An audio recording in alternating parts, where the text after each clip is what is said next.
এখন বিকাল 4টে বাজে, এখন আবার স্প্রে করতে এসেছি। অর্থাৎ সকালে চাইলেই আমি একসাথে কিন্তু দিতে পারতাম, কিন্তু ওই যে বললাম কপার ঘটিত আমরা ছত্রাকনাশক দিচ্ছি, তার সঙ্গে এত কিছু মেশানো যাবে না। এই কারণে কীটনাশকটা এই বিকালবেলা একটা পারফেক্ট সময়। দেখুন যত কীটপতঙ্গগুলো আছে আমাদের সব কিছু কিন্তু তারা অ্যাক্টিভ হয়ে পড়ে 4টের পর থেকে, অর্থাৎ যখন রোদ আস্তে আস্তে জমিতে পড়বে না, টোটালি বিকালের একদম অনুভূতি, সন্ধ্যাকালীন আবহাওয়া চলে আসবে, ঠিক সেই সময় পাতার নিচে থাকা কীটপতঙ্গগুলো এরা পাতার উপরে উঠে আসে অথবা খুব অ্যাক্টিভ হয়ে যায়, রস চুষে খাওয়া শুরু করে দেয়। তো এই সময় স্প্রে করলে সব থেকে আমাদের কাজটা ভালো হয়। তো কীটপতঙ্গগুলো মারার জন্য আমরা কি কি স্প্রে করব এখন সেটা আপনাদেরকে দেখাই। কিন্তু তার আগে সকালবেলা আমি কি স্প্রে করেছিলাম, মানে স্প্রেকে তো দুটো ভাগে ভাগ করেছি, তাহলে আসুন সকালের স্প্রেটা আগে দেখে নিই, তারপরে বিকালেরটা জানাবো। কীটনাশক এবং ছত্রাকনাশক আমরা যে স্প্রেটা করব সেটা একসঙ্গে মিশে স্প্রে করছি না। কোন ক্ষেত্রে? দেখুন এখন সকাল 8টা বাজতে গেল, তো এই 8টার দিকে পাতাতে আর কোনো তো কুয়াশা নেই। এই যে ওষুধটা দেখছেন এর নাম হচ্ছে ব্লু কপার অথবা ব্লাইটক্স। তো টেকনিক্যাল কি হবে? টেকনিক্যাল হচ্ছে copper oxychloride, copper hydroxide, copper sulphate, copper oxychloride, copper জাতীয় এই 3 প্রকার ছত্রাকনাশক পাওয়া যায়। তা এটা হচ্ছে কপার অক্সিক্লোরাইড। তো এর ভিতরে তো কপার থাকে, এই জন্য এর সঙ্গে কীটনাশক না মেশানোই ভালো। কোনো প্রকারের কীটনাশক মেশাবেন না এবং খাবার মেশাবেন না যার ভিতরে ধরুন লবণ ঘটিত যে সমস্ত খাবার, অর্থাৎ দানা আকারে যে খাবারগুলো পাওয়া যায়। আর কীটনাশক থ্রিন যেগুলো লাস্টে যুক্ত আছে, বাইফেনথ্রিন, তারপরে সাইফারমেথ্রিন, এই ধরনের ওষুধগুলো আপনারা মেশাবেন না, তাহলে কিন্তু বিক্রিয়া করতে পারে। ওই যে বললাম মেটালিক কপার আছে।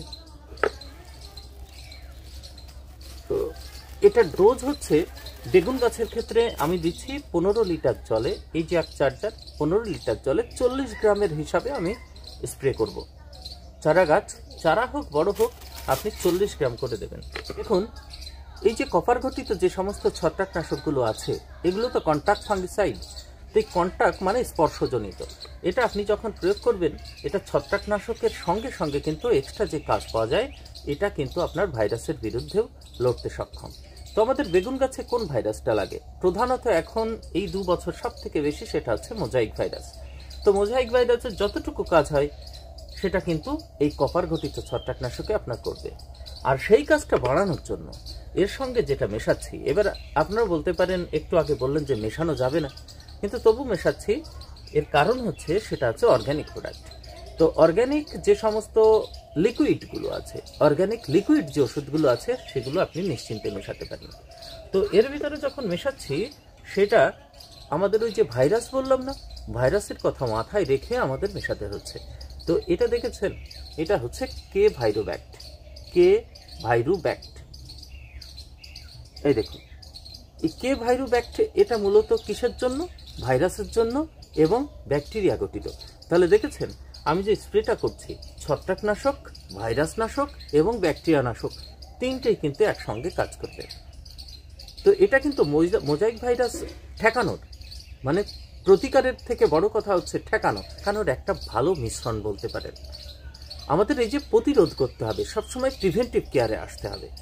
এই মোজাইক ভাইরাস লেগে গেলে সেই গাছ ফেরানো কিন্তু খুব মুশকিল ব্যাপার হয়ে পড়ে।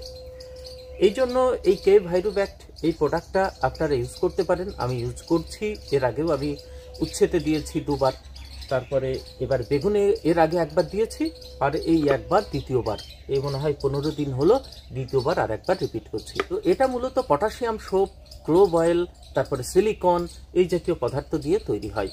তো এটা এই যে বললাম সিলিকন, এটা কিন্তু এই যে ঠান্ডা পড়বে প্রচণ্ড, স্ট্রেসের বা ঠান্ডা গরম যাই হোক না কেন, স্ট্রেস, গাছের যে ধকল আসে সেটাও কমাতে সাহায্য করে, আবার প্লাস সঙ্গে আপনার ভাইরাস এবং ব্যাকটেরিয়া প্রতিরোধ করে। তো এটা কতটুকু দেবেন? এটা লিটারে আপনারা 2 ml দেবেন, 15 লিটারের চার্জারে 30 ml। তাই এই হচ্ছে ছত্রাকনাশক, ভাইরাসনাশক এবং ব্যাকটেরিয়ানাশকের মিশ্রণ, যার ভিতরে 40 গ্রাম ব্লাইটক্স অথবা ব্লু কপার মানে কপার অক্সিক্লোরাইড, আর এটা হচ্ছে 30 ml 15 লিটার জলে। এই দেখুন, এই যে বললাম অর্গানিক প্রোডাক্ট না, এই দেখুন কেমন কালচে কালারটা, ইসাবিয়ান, তারপরে আমাদের কোয়ান্টিস এর মতো কালার হয়।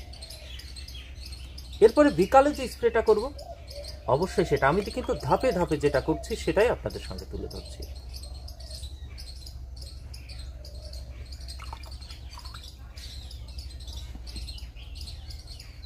তো বিকালবেলাতে কীটনাশকের সঙ্গে কি কি দেব, একবারে আমাদের তেলাপোকা, মাকড়, সাদামাছি সমস্ত কিছু মারবো। তাহলে সকালবেলা ছত্রাকনাশক, ভাইরাকনাশক, ব্যাকটেরিয়ানাশক দিয়ে একদম ক্লিয়ার করলাম গাছ, বিকালবেলা কীটনাশক দিয়ে কীটপতঙ্গগুলো ক্লিয়ার করলাম। এবার জমিতে আর আমি মোটামুটি 10 দিন আসবো না, 10 দিন কোনো প্রকার স্প্রে করবো না। তো দ্রবণটা আপনারা দেখতে পারেন, আমি দেখুন 2-3 মিনিট বাদে আপনাদেরকে দেখাচ্ছি কোনো প্রকারের বিক্রিয়া করে, একদম দ্রবণ সেফ আছে, খেয়াল করুন। এবার আপনাদের কাজ হচ্ছে গাছগুলোকে ভালো করে ধুইয়ে দেওয়া। যেহেতু স্পর্শজনিত মানে কন্টাক্ট ফাঙ্গিসাইড ছত্রাকনাশক আপনাদের বললাম, সেহেতু একটু ভালো করে গাছগুলোর প্রত্যেকটা পাতা যেন ওষুধ পায় সেইভাবে আপনারা স্প্রেটা করবেন। তো কীটনাশকের জন্য এই সময় বেগুনে এই যে গাছগুলো দেখছেন, কদিন আগে আপনাদের বলেছিলাম যে এই গাছ আর চিনতে পারবেন না কদিন বাদে। এখন শুধুমাত্র চাষ দেওয়ার পর এই যে 4টে দিন মতো শুকালাম, শুকানোর পর এই যে মাটিটা বেঁধে দিয়েছি। সেই সময় কি সার দিয়েছিলাম আপনারা দেখেছেন। এইবার সেচের আগে কিছু সার দেব। সার মানে নয়, এই গাছের ঠিক উপকারী কিছু পদার্থ দেব, যেটা গাছগুলো পেয়ে আপনারা চিনতে পারবেন না, 1 সপ্তাহ পরে আবার ভিডিও দেব। তো সেটা আপনারা চ্যানেলের সঙ্গে থাকবেন, তাহলে দেখতে পাবেন। আর এর পরবর্তীতে সেচের আগে যেটা দেবো সেটা দেখাবো আপনাদেরকে। কিন্তু এখন এই কীটনাশকের কথা বলবো। 1 নম্বর যেটা দেবো সেটা হচ্ছে আইসোসাইক্লোসেরাম।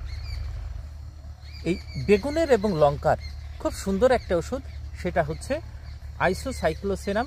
এর ভিতরে আছে 9.2%। তো আইসোসাইক্লোসেরাম যে টেকনোলজিটা বলছি, এটা কিন্তু বেশ কিছুদিন আগে, এর আগে শুধু এই ওষুধটা নিয়ে একটা ভিডিও করা আছে লঙ্কার জমি থেকে। তা যখন ভিডিও করেছিলাম তখন ওষুধটা বেরিয়েছিল। আজ সমস্ত চাষি ভাই এর নামটা জানেন, তার নাম হচ্ছে সিমোডিস। তো সিমোডিস বেগুন এবং লঙ্কার জন্য একটা সুন্দর একটা ওষুধ, 9.2% এর ভিতরে দেওয়া আছে। এই যে সিমোডিসের বোতল দেখুন, 360 ডিগ্রি নিচে লেখা আছে, দেখেছেন?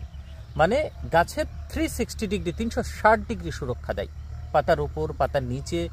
দেখুন এই 360 ডিগ্রি বিষয়টা কি, সাদা মাছি হোক, হোপার হোক, যে সমস্ত চোষক পোকাগুলো গাছে আসে তারা তো উড়ে আসে অ্যাকচুয়ালি। তা সেটা ছিল ওদের পূর্ণাঙ্গ দশা। তারপরে তারা কি পারে, ডিম, তারপরে লার্ভা হয়, পিউপা হয়, তারপরে আবার পূর্ণাঙ্গ হয়, এইভাবে তো ঘুরতে থাকে। এটাকে 360 ডিগ্রি বলে। অর্থাৎ যে পোকাগুলো আপনার জমিতে আসে তার যে জীবন চক্রটা, এটাকে 360 ডিগ্রি বলছে। তো সেটা টোটালি কিন্তু ধ্বংস করতে পারে এই সিমোডিস, ক্লিনাজোলিন টেকনোলজিতে তৈরি। তো এটা কতটুকু দেবেন? অনেকে 20 ml করে দেয়, অনেকে 15 ml করে দেয়। গাছে যদি অতিরিক্ত আক্রমণ হয়, আপনি যদি 15 ml বা 20 ml এর মাঝখানে দেন, কোনো অসুবিধা নেই, আপনি 20 ml পর্যন্ত দিতে পারেন। যদি অতিরিক্ত আক্রমণ তাহলে 20 ml দিতে পারেন। তো সিমোডিস এই মুহূর্তে আমি স্প্রে করব, মোটামুটি 16-17 ml করে আমি জমিতে দেব।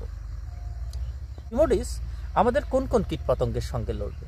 এখানে দেখুন থ্রিপস যাবে, এখানে সমস্ত ধরনের চোষক পোকা যাবে, কিন্তু তার ভিতরে সাদামাছি যেটা আছে সেটা একটু কম যায়। তো এই ওষুধটার অ্যাক্টিভিটি আরও বাড়ানোর জন্য এর সঙ্গে আমি মেশাবো কি, দেখুন এর আগেও আমি মিশিয়েছি, ঝিঙেতে দিতাম ওষুধটার নৌকো, পারিজাত কোম্পানির নৌকো।